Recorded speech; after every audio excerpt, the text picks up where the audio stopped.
हर हर महादेव। आज की इस वीडियो में आप सभी बाबा भोलेनाथ की अमृतमयी कथा सुनने वाले हैं।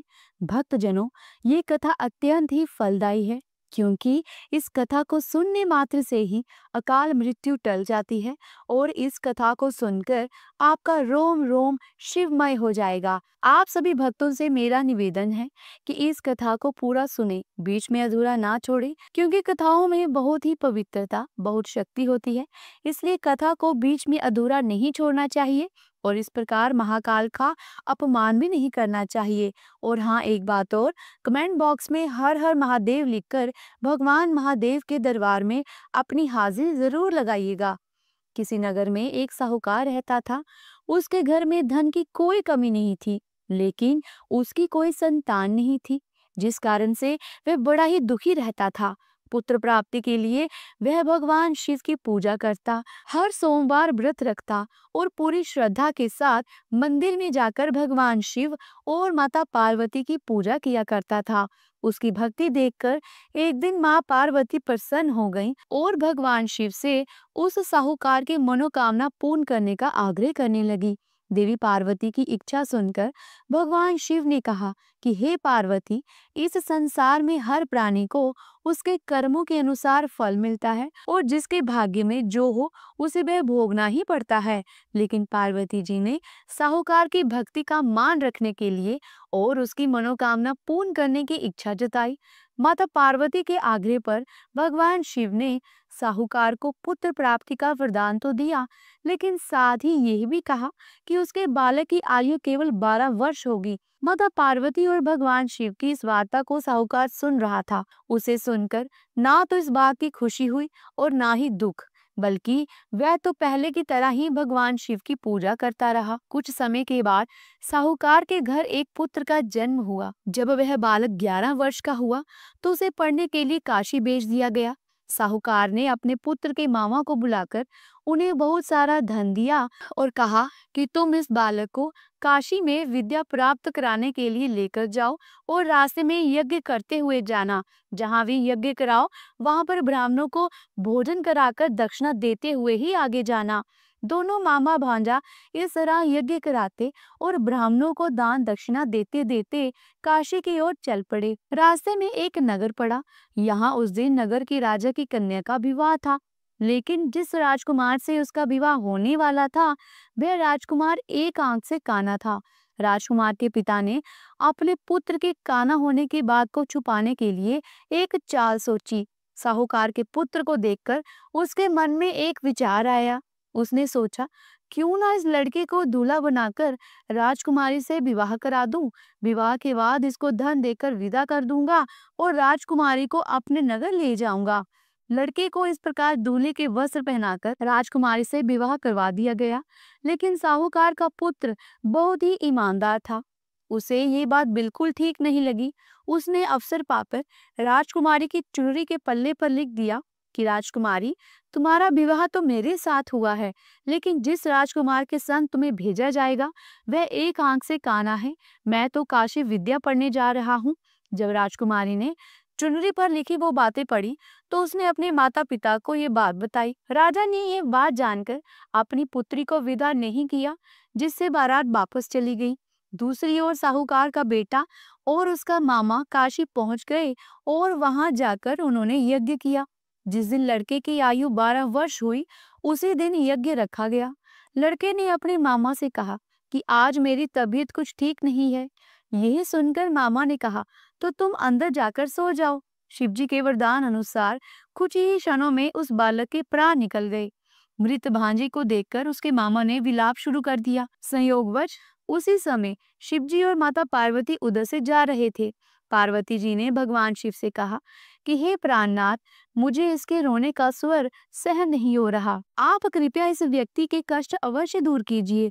जब शिवजी मृत बालक के समीप गए तो वह बोले कि देवी, ये तो उसी साहूकार का पुत्र है जिसे मैंने 12 वर्ष की आयु का वरदान दिया था।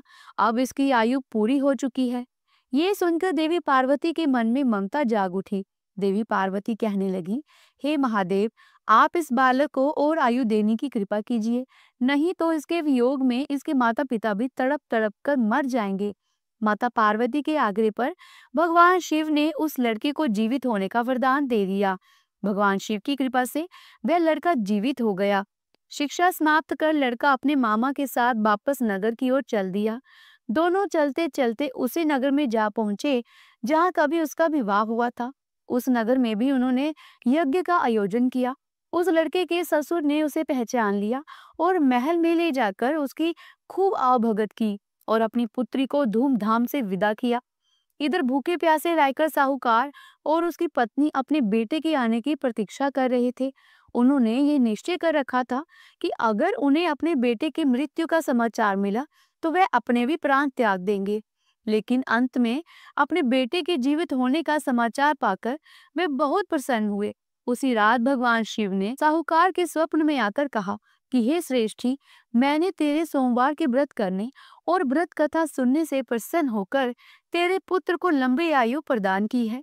इस प्रकार जो कोई सोमवार व्रत करता है या कथा सुनता है और पढ़ता है, उसके सभी दुख महादेव की कृपा से दूर हो जाते हैं और जिस पर महाकाल का हाथ होता है उसका कोई भी कुछ नहीं बिगाड़ सकता। कालों के भी काल भगवान शिव को महाकाल भी कहा जाता है और साथ ही उन्हें देवों के देव महादेव भी कहा जाता है। भगवान शिव की ये कथा आप सभी के मन में भगवान शिव के प्रति भक्ति को और भी बढ़ा देगी। उज्जैनी में राजा चंद्रसेन का राज था। वह भगवान शिव का परम भक्त था।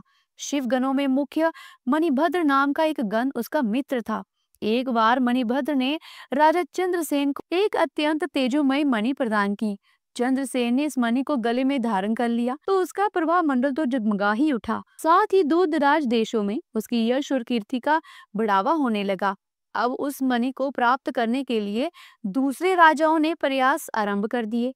कुछ ने प्रत्यक्ष मांग की, कुछ ने विनती की, क्योंकि वह मणि राजा को अत्यंत प्रिय थी। इसलिए राजा ने किसी के भी मांगने पर वह मणि नहीं दी। अंत में मणि आकांक्षी राजाओं ने राजा पर आक्रमण कर दिया। शिव भक्त चंद्रसेन भगवान महाकाल की शरण में जाकर ध्यान मगन हो गए। जब चंद्रसेन समाधि में लीन था तब वहां कोई गोपी अपने छोटे बालक को साथ लेकर दर्शन करने के लिए आई। उस बालक की उम्र थी 5 वर्ष और वह गोपी विधवा थी। राजा चंद्रसेन को ध्यान मगन देखकर वह बालक भी भगवान शिव की पूजा करने के लिए प्रेरित हुआ। वह कहीं से एक पत्थर ले आया और अपने घर के एकांत स्थल में बैठकर उस पत्थर को शिवलिंग मानकर पूजा करने लगा।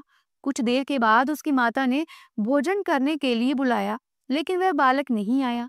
माँ ने फिर बुलाया, फिर भी वह नहीं आया। आखिरकार माता स्वयं बुलाने आई तो उसने देखा कि उसका बालक तो ध्यान मगन बैठा है और उसकी आवाज सुन ही नहीं रहा। तब क्रोधित होकर माता ने उस बालक को पीटना शुरू कर दिया और सारी पूजन सामग्री उठाकर फेंक दी। ध्यान से मुक्त होकर बालक जब चेतना में आया, उसे होश आया, तब उसने अपनी पूजा को नष्ट देखा तो उसे बहुत दुख हुआ। अचानक उसकी व्यथा की गहराई से चमत्कार हुआ और भगवान शिव की कृपा से वहां एक सुंदर मंदिर बन गया। मंदिर के मध्य में दिव्य शिवलिंग विराजमान था और बालक द्वारा सुसज्जित पूजा भी यथावत थी। ये सब देखकर उसकी माता भी हैरान रह गई। उधर राजा चंद्रसेन को जब भगवान शिव की अनन्य कृपा से घटित इस घटना की जानकारी मिली तो वह भी उस शिव भक्त बालक से मिलने पहुंचा। अन्य राजा जो मणि पाने के लिए युद्ध तक करने पर उतारू थे, वह भी वहां पहुंचे। सभी ने राजा चंद्रसेन से अपने अपराध की क्षमा मांगी और फिर सबने मिलकर भगवान महाकाल का पूजन अर्चन किया।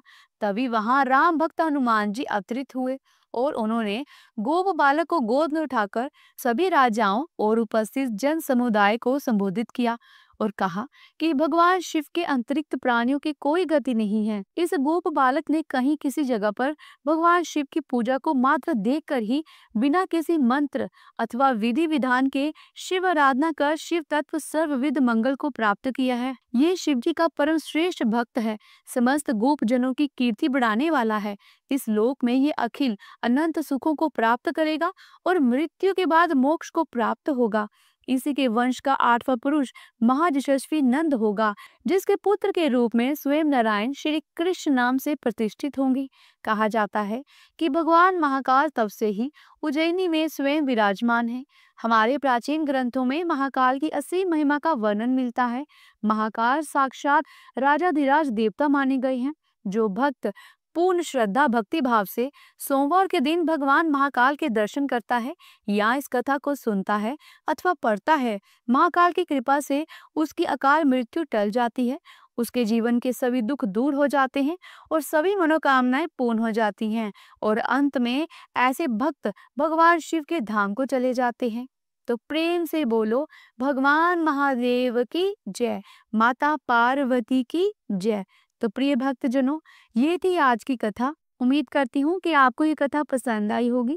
अगर कथा अच्छी लगी है तो वीडियो को लाइक और शेयर ज़रूर कीजिएगा और अगर चैनल पर पहली बार आए हैं तो चैनल को सब्सक्राइब करके बेल आइकन के बटन को ज़रूर प्रेस कीजिएगा, क्योंकि यही एकमात्र ऐसा ज़रिया है जिससे कि हमें पता चलता है कि आपको ये वीडियो अच्छी लगी है और फिर हमें आपके सहयोग से ही ऐसी धामी भरी वीडियोस बनाने के लिए प्रोत्साहन मिलता है। जल्दी मिलती हूँ एक नई धामी भरी वीडियो के साथ। तब तक के लिए प्रेम से बोलो हर हर महादेव।